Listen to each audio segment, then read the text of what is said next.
Olimpiade biasanya jadi satu hal yang hampir selalu sama di setiap negara. Bendera dikibarkan, lagu kebangsaan dinyanyikan, dan rakyat tanpa peduli pilihan politik berdiri di belakang atletnya. Tapi di Amerika Serikat tahun ini, sesuatu yang tidak biasa terjadi. Di panggung dunia, justru atlet tim USA sendiri mulai bicara tentang kondisi negaranya. Mereka tidak membicarakan lawan tanding, mereka membicarakan Amerika. Beberapa atlet mengaku bangga memakai bendera negaranya. Namun pada saat yang sama, rasa sedih dengan apa yang terjadi di dalam negeri. Dan yang membuat situasi makin memanas, Presiden Amerika Serikat tidak membela atletnya. Ia justru menyerang salah satu dari mereka secara langsung di media sosial. Sejak saat itu, Olimpiade bukan lagi sekedar olahraga, ia berubah menjadi perdebatan nasional tentang apa arti patriotisme, loyalitas, dan menjadi orang Amerika. Dunia ikut menonton, politisi ikut bereaksi, publik Amerika sendiri terbelah. Namun ketika perhatian semua orang tertuju pada konflik simbol dan kata-kata, tanpa banyak sorotan, sebuah kota terbesar di Amerika diam-diam mencetak sejarah. New York, kota yang dulu identik dengan kriminalitas, justru mencatat tingkat keamanan terbaik sepanjang sejarahnya.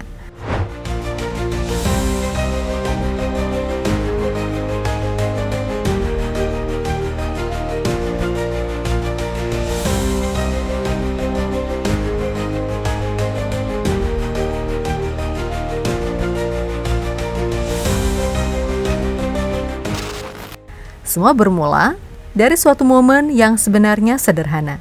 Menjelang pembukaan Olimpiade musim dingin di Milan, Cortina, beberapa atlet tim USA menjalani konferensi pers. Saat wartawan menanyakan bagaimana rasanya mewakili Amerika di tengah situasi politik dalam negeri yang sedang panas, atlet freestyle ski Chris Lillis mengatakan ia tetap mencintai negaranya dan tidak ingin mewakili negara lain. Tapi ia mengaku merasa sedih melihat kondisi yang terjadi di Amerika saat ini. Menurutnya, Amerika seharusnya fokus menghormati hak semua orang dan memperlakukan siapapun dengan rasa hormat dan kasih. I feel heartbroken about what's happened in the United States when, I'm pretty sure you're referencing ICE and some of the protests and things like that. I think that as a country, we need to focus on respecting everybody's rights and making sure that we're treating our citizens as well as anybody with love and respect. And I hope that when people look at athletes compete in the Olympics, they realize that that's the America that we're trying to represent. Lalu datang pertanyaan yang kemudian memicu badai. Hunter Hayes mengatakan ia punya perasaan campur aduk saat mewakili Amerika. Hunter Hayes mengatakan ia punya perasaan campur aduk saat mewakili Amerika. Bukan karena ia membenci negaranya, justru sebaliknya. Ia berkata, memakai bendera tidak berarti ia mewakili semua hal yang sedang dilakukan pemerintah. Ia merasa lebih mewakili keluarga, teman, dan nilai-nilai baik Amerika yang ia percayai. Mixed emotions to represent the U.S. right now, I think. It's a little hard. There's obviously a lot going on that I'm not the biggest fan of, and I think a lot of people aren't. If it aligns with my moral values, I feel like I'm representing it. Just because I'm wearing the flag doesn't mean I represent everything that's going on in the U.S. So yeah, I just kind of want to do it for my friends and my family and the people that support me getting here. Atlet lain, Svi Irving, juga mengungkapkan hal serupa. Ia menyebut Amerika sedang melalui masa sulit. Dan ia hanya ingin mewakili nilai compassion, respect, dan love terhadap sesama.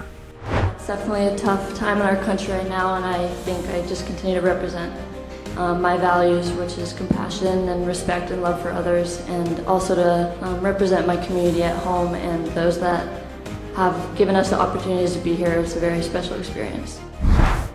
Menariknya, tidak ada satupun dari mereka mengatakan mereka anti-Amerika. Mereka tetap menyebut diri mereka bangga sebagai orang Amerika. Namun, tanggapan Trump membuat situasi semakin memanas.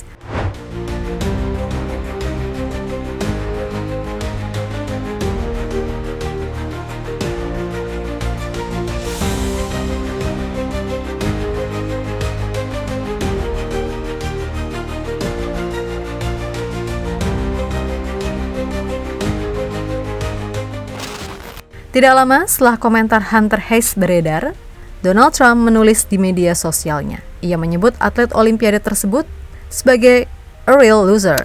Trump menafsirkan ucapan Hayes seolah ia tidak mau mewakili negaranya. Dan menurutnya, jika memang begitu, seharusnya ia tidak ikut seleksi tim nasional sejak awal. Bahkan ia menambahkan kalimat yang kemudian menyebar luas. Sulit mendukung seseorang yang tidak bangga pada negaranya. Sejak saat itu, isu ini bukan lagi soal wawancara atlet. Ia berubah menjadi konflik langsung antara Presiden Amerika dan atlet Olimpiade negaranya sendiri. Reaksi publik pun meledak.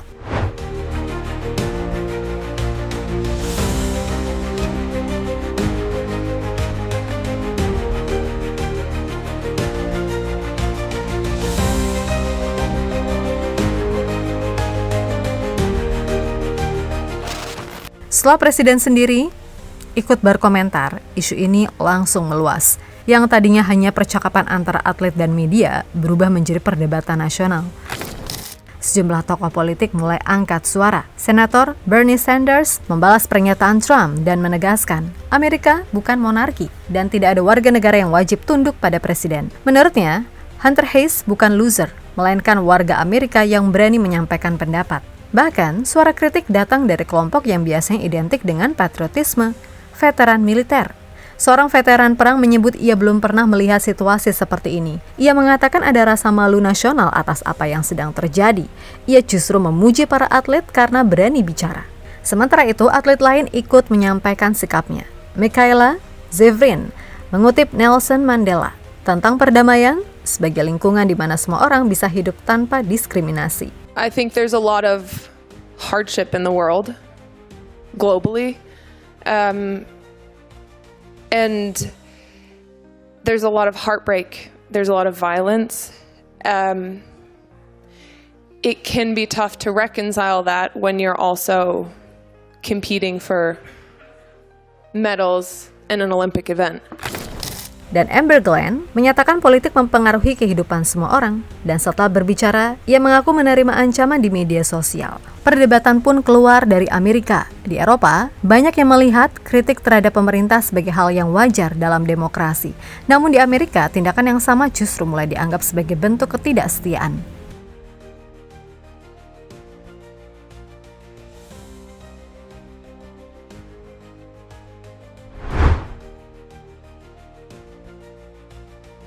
Di tengah polemik ini muncul satu perbandingan yang menarik perhatian publik.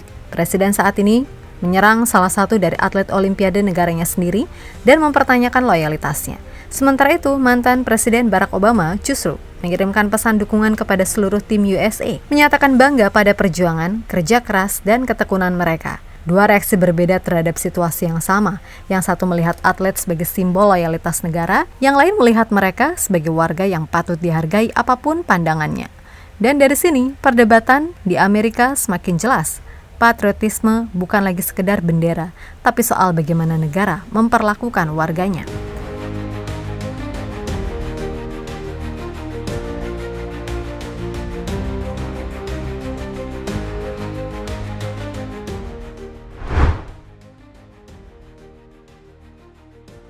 Di saat perhatian nasional tersita oleh perdebatan kata-kata, sesuatu yang jauh lebih nyata terjadi di dalam negeri Amerika.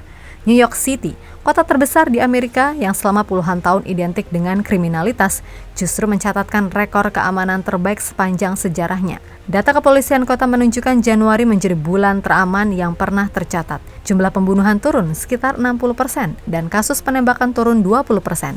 Total hanya 40 insiden penembakan sepanjang bulan, angka terendah sepanjang catatan kota. Bahkan, Manhattan dan Staten Island melewati 1 bulan penuh tanpa satupun kasus pembunuhan. Bukan hanya bulanan, sepanjang tahun 2025, New York mencatatkan hasil yang lebih besar lagi. Kota itu hanya memiliki sekitar 305 kasus pembunuhan, puluhan lebih sedikit dari tahun sebelumnya. Jumlah penembakan dan korban tembak menjadi yang paling rendah dalam sejarah modern kota tersebut. Angkanya bahkan mengejutkan banyak pengamat. New York memiliki sekitar setengah jumlah penembakan dibandingkan kota seperti Chicago dan Philadelphia. Padahal populasinya hampir 5 kali lebih besar. Menurut kepolisian, hasil ini datang dari strategi precision policing, penempatan polisi di area rawan, patroli malam, dan pengambilan senjata ilegal dari jalanan. Namun wali kota Zohran Mamdani menambahkan satu hal penting. Ia mengatakan keamanan tidak cukup hanya dengan polisi. Pemerintah kota mulai memperbaiki jaring pengaman sosial.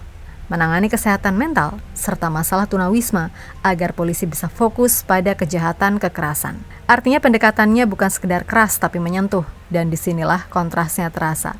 Sementara perdebatan nasional dipenuhi slogan, loyalitas, dan serangan verbal, di salah satu kota paling penting di Amerika, perubahan justru terjadi lewat angka statistik nyata, bukan melalui retorika, melainkan melalui hasil.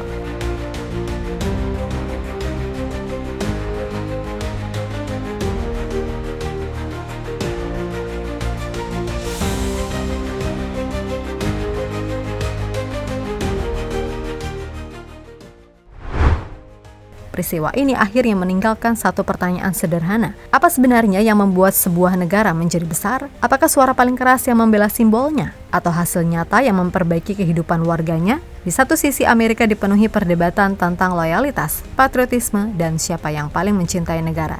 Di sisi lain, sebuah kota terbesar di negara itu justru menunjukkan ukuran yang lebih konkret. Warga merasa lebih aman pulang ke rumah. Mungkin ukuran Great Again bukan pada slogan yang diucapkan, melainkan pada jumlah keluarga yang tidak lagi kehilangan anggota keluarganya karena kekerasan. Dan di tengah semua kontroversi tersebut, satu hal menjadi jelas, patriotisme tidak selalu terlihat dari kata-kata, kadang justru terlihat dari tindakan dan hasil.